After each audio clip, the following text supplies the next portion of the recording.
So a while back when I was looking up some information on DNA, I was looking online and I ran across this website, which some of you may know. It's called AfricanAncestry.com.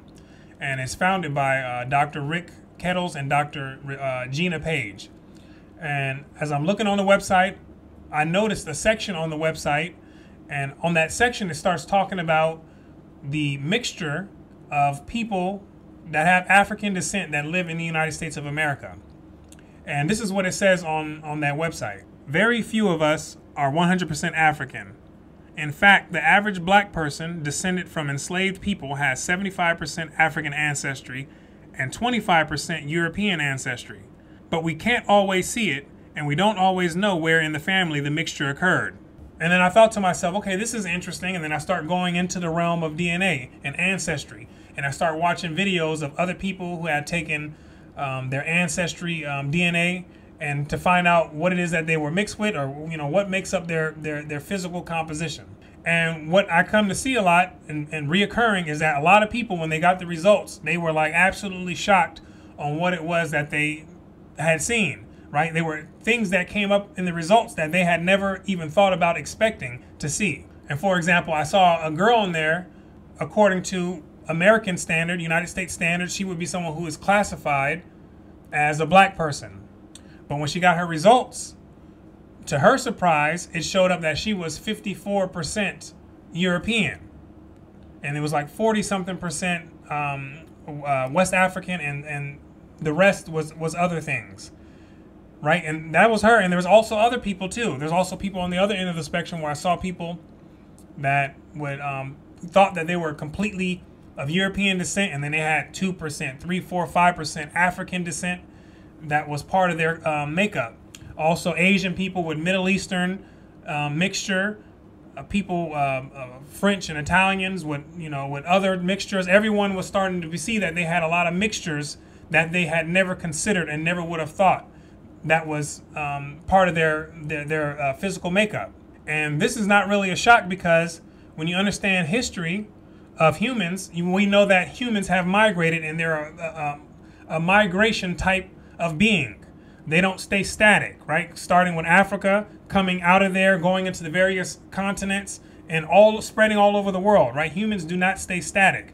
Even in your own life, maybe you've moved from state to state or cross country, right? People move, and when people move, they mix with other people, right? That's what they do. So you can expect to see a lot of mixtures and a lot of variations within people, and not just 100% non-mixed people, right? So that wasn't too big of a surprise to me to see that.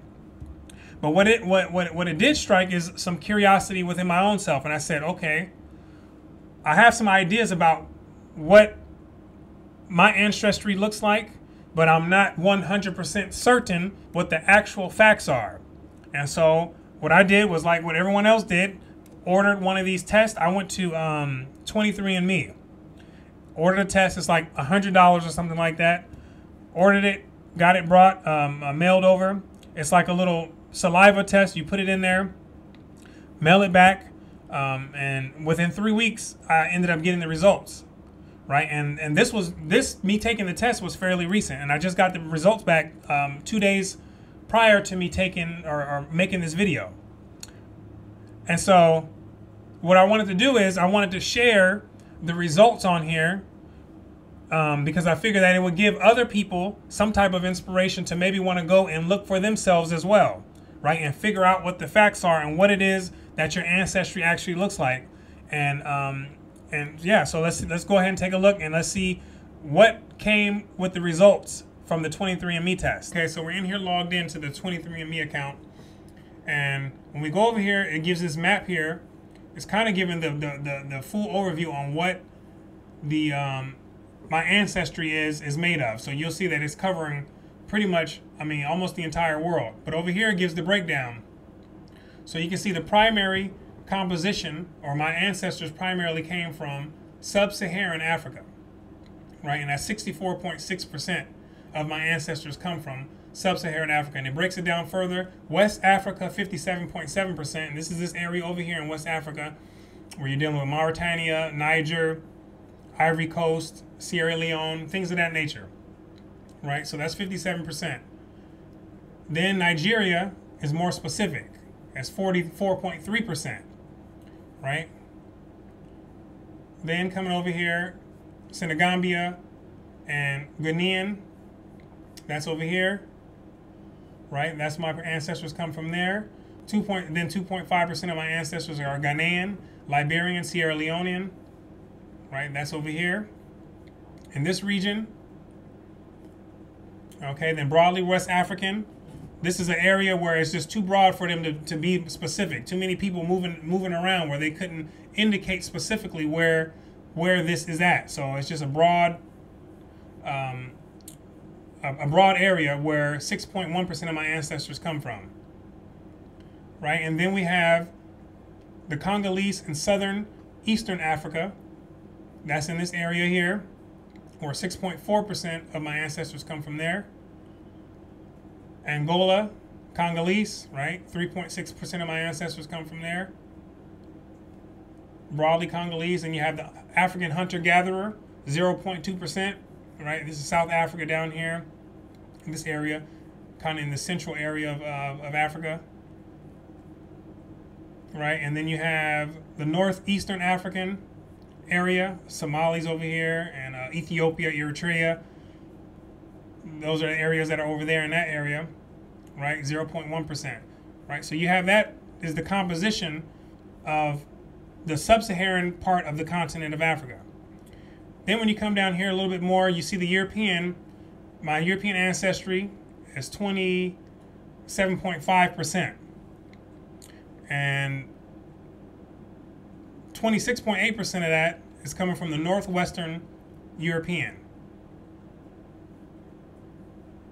Right? And then more specifically, the British and the Irish. This is this area here, more specifically the British, England.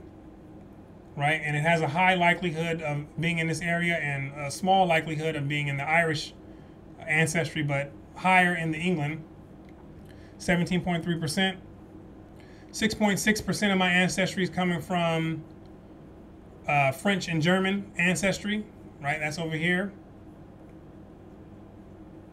right? Broadly Northwestern European. It's a broad area where it's a mixture of all these areas that they can't pinpoint it exactly, right? And then we have Ashkenazi Jew. That's this area, this Poland area. 0.5% of my ancestors come from there. The North.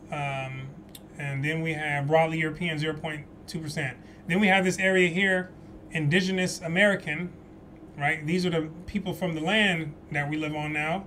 The indigenous, let me go back down. The indigenous Americans, 5.5% of my ancestors come from the indigenous Americans. And more specifically, right here in the States, right? And this is a highly likely match that my ancestors come from here. 5.5% of them come from here. Right, so that's the American Indian aspect. 1% from East Asia, right? 1% of my ancestors come from East Asia. Another 1% Western Asia and North Africa in this region, right? They come from there. And then there's Arab, Egyptian, and Levantine. Then there's a 0.4% that's unassigned, right? Where it's just they probably couldn't figure it all the way out, right? So this is my genetic makeup here, and it expands across the globe, right? All over the globe, right? And when we go up to this, back up to this chart here, this here is like the composition, this circle here. This is the composition of all my ancestors that make up this physical body that I have right here, right? And what this tells me and how I read this is that without any of these mixtures here, right? Without any of these mixtures here, I don't get the physical body that I have today, right? I look at this as like a recipe for making a recipe for food.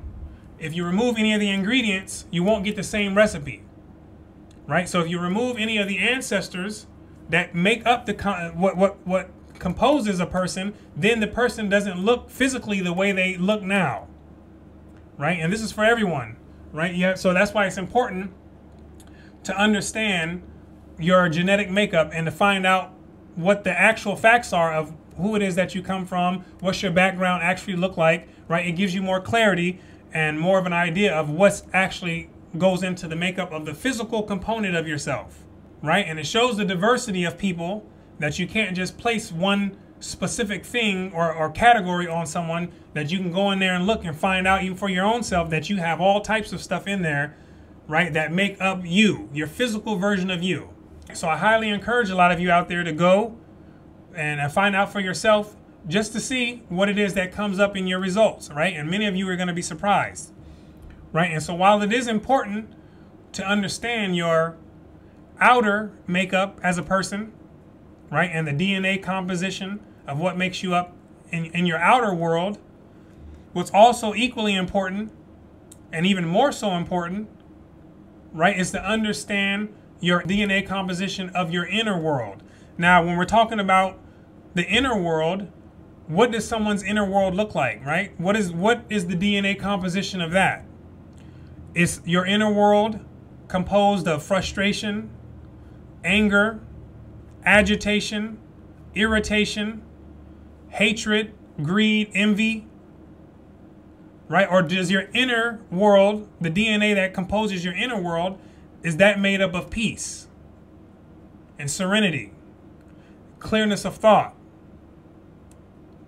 right? These are the things that we also have to consider. And when you begin to observe and you get to see other people, you get to see that there's a lot of people whose inner DNA makeup is actually composed of a lot of that, right? A lot of hatred, a lot of frustration, a lot of irritation, a lot of irritability, anger, right? All these things make up their inner world, and you can see it in people's eyes. You can hear it in people's voices, right? You can see it in the things that they do. You can see it in the way that they express themselves as a person. The outer actions provide a deep insight into someone's inner world. And it gives you insight onto what someone's actually dealing with within their own selves, especially after you've taken time to deal with your own inner self and you start to find out things about your own inner nature. Then from that, you can reason from analogy and you can find out other people's inner world, right? Because humans are similar. We're different in certain aspects, but as the way that we function, humans are very similar. So you start to see humans do the same thing. They have the same patterns, right? And when you figure out the pattern within yourself, you can start to see it in other people, right? So what does your inner world look like? What is your inner DNA composition, right? That's the question. What is it made of? Do you find peace within, or do you have a war in heaven amongst your own self that you wake up and you fight every day in battle against, right? What does your own inner world look like? What is the DNA makeup of that? And so what we come to understand is that although the outer appearance is important, what's also important and is also often neglected is the inner world of people. And this is something that you cannot get rid of. It follows you everywhere you go. No matter if you want to get up and try to move to Africa, or you want to get up and move to China, move to Europe, move to India, move to Mexico, it doesn't matter. That inner world is going to follow you wherever you go. How do you deal with that inner world? Do you just ignore it, or are you dealing with it? Do you fight the fight that you have to fight to get yourself in a state of peace, right? Or does that world of anger and frustration and hatred, does that rule over you? And what you'll find out is that it rules over a lot of people, right? You can see it in their actions, right? So let's take inventory of ourselves and find out what's happening on our outer world, right? Let's go and take the test and find out. And let's find out the DNA construction that we have that's inside of our inner world. And if it's not what we want it to be, unlike our outer world, you cannot change the inner world. You can change the DNA composition, and you can make it fit to however you see fit best for your life, right? So hopefully you've enjoyed this video. I want to thank you for watching the video. My name is Brooklyn St. Michael, and I'll see you on the next one.